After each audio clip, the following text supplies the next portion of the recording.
few years ago, I set the goal for Israel of becoming one of the top 5 cybersecurity powers in the world. An Israeli surveillance software tool capable of accessing microphones, cameras, and other data. The NSO Group, in today's world, based on the evidence we have, they are the worst of the worst. This company, the CEO's name I think is Shalev Julio, is run in Israel. It was previously owned actually by an American venture capital firm. I believe they've been rebought out, but it doesn't really matter. Their entire business is preying on flaws in the critical infrastructure of all the software running on the most popular devices in the world. The number one target, right, is the iPhone. And this is because the iPhone, as secure as it is relative to a lot of other phones, is a monoculture, right? Like if you have an iPhone, you get these little software update notifications all the time that are like, hey, please update to the most recent version of iOS. And that's a fabulous thing. That's a wonderful thing for security, because the number one way that people's devices get screwed, if it's not just through user error, right? Like you entering your password somewhere you shouldn't. It's like a fake site that looks like Gmail, but it's not actually Gmail. You just gave the guy your password. Now he uses your password to log in. But to actually break into a device is that it's not patched, right? Patch means getting these security updates, these little code updates that fix holes that researchers found in the security of the device. Well, Apple's really good about rolling these out all the time for everybody in the world. The problem is basically all these different iPhones, right? You got an iPhone 6, you got an iPhone 8, you got an iPhone X, you got an iPhone, 3, whatever. These are all running a pretty narrow band of software versions. And so these guys go, if they want to target, for example, Android phones, like Google phones, like a Samsung Galaxy or something like that. There's like 1 billion different phones made by 1 billion different people. Half of them are completely out of date. But what it means is it's not one version of software they're running, it's like 10,000. And this is actually bad for security on the individual level. But it's good for security in a very unusual way, which is the guys who are developing the exploits. The guys like this NSO group who are trying to find ways to break into phones. They now have to have like 50 different handsets running 50 different versions of software. They're all changing. They've got different hardware. They've got different chipsets. They've got different, like all kinds of just technical variables that can screw up the way they attack your phone. And then when they find one, it only works on like this Samsung Galaxy line. It doesn't work on like the Google Pixel line, or it doesn't work on like a Nokia line or something like that. Whereas they realize if they find a way to attack an iPhone, which is actually, this is difficult. This is really difficult stuff. Now it works against basically every iPhone. And who has iPhones? All the rich people, right? All the important people, all the lawmakers, all the guys who are in there. So they've made a business on basically attacking the iPhone and selling it to every 2-bit thug who runs a police department in the world. They sell this stuff to Saudi Arabia. They sell this to Mexico. And there's a group of researchers in Canada working at a university called the Citizen Lab. And these guys are really like the best in the world at tracking what NSO Group is doing. If you want to learn about this stuff, the real stuff, look up Citizen Lab and the NSO Group. And what they have found is all the people who are being targeted by the NSO Group, the classes of people, the countries that are using this. And, it's not like the local police department in Germany trying to bust up, a terrorism ring or something like that. It's the Mexican government spying on the head of the Mexican opposition, or trying to look at human rights defenders who are investigating like student disappearances, or it's people like the friends and associates of Jamal Khashoggi, who was murdered by the Saudi government, or it's people like dissidents in Bahrain. And these like petrostates, these bad actors nationally, will pay literally tens of millions of dollars each year just to have the ability to break into an iPhone for a certain number of times, because that's how these guys do it. They sell their business plan. They go, we'll let you break into any iPhone just by basically sending a text message to this phone. All you need to find is the phone number of a person who's running an iPhone, and we will exploit something. Like the easiest forms of exploit, or rather the easier types of exploits, are where they send you a text message, right? And it'll be like an iMessage or something like that.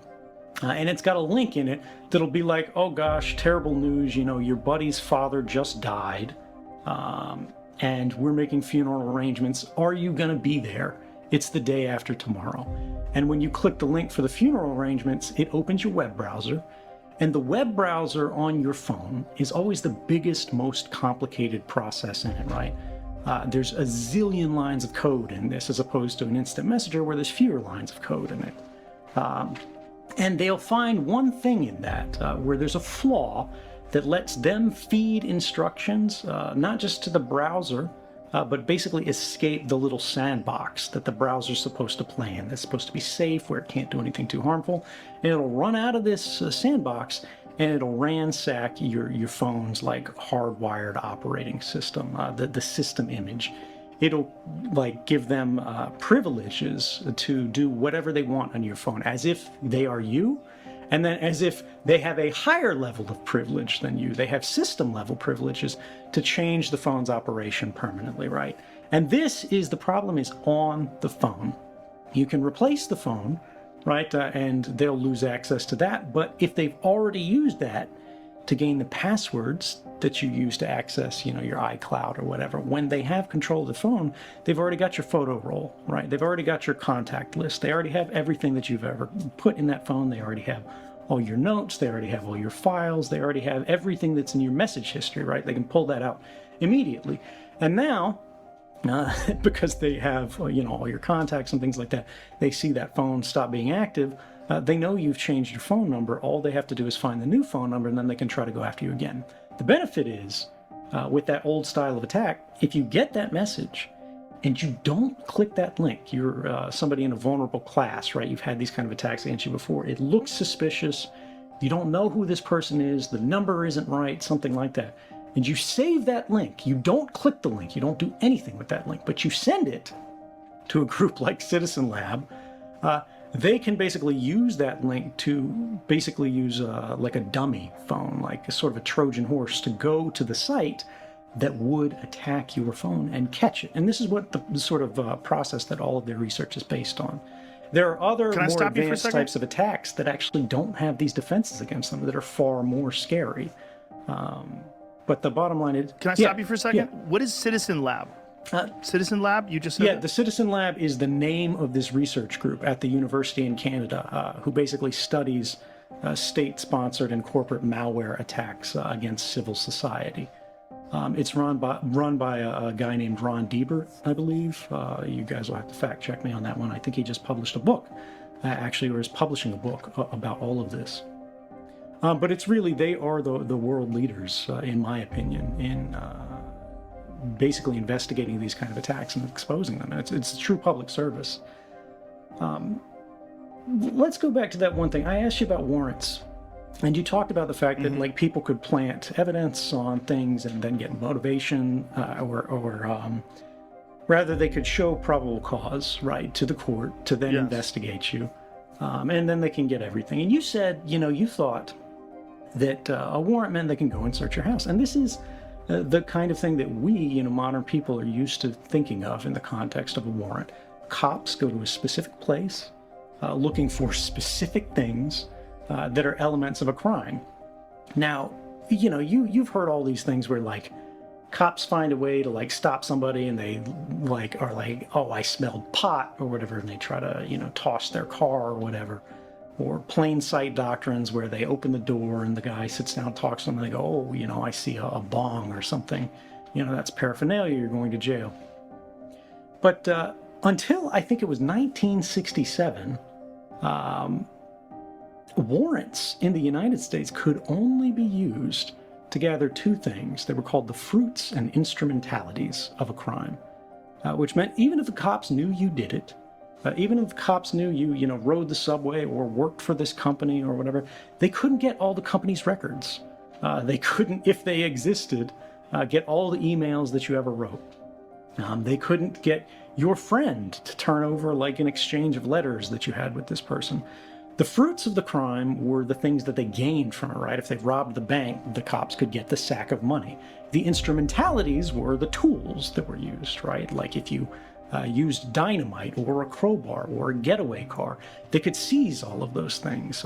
But the idea that the cops can get everything, the idea that the FBI can get all these records, you know, all of these things, your whole history, is very much a new thing. And nobody talks about that today. We just presume it's normal. We presume it's okay. But between 1967 and today, think about how many more records there are about your life and how things, like how you live, private things about you that have nothing to do with criminality and everything to do with the intimacy of who you are. And the fact that all of that now today is exposed, and not just to, let's say you love the U.S. government. Let's say you are like throwing cookouts for your local police department, but every other government in the world too. And we really need to ask ourselves, how much information do the authorities of the day need to do their job? Right? How much do we want them to have? How much is proper and appropriately and necessary? And how much is too much? And if we decide the cops shouldn't have this, if we decide the spies shouldn't have this, well, why in the hell should Facebook or Google or somebody trying to sell you Nikes, why should they have this?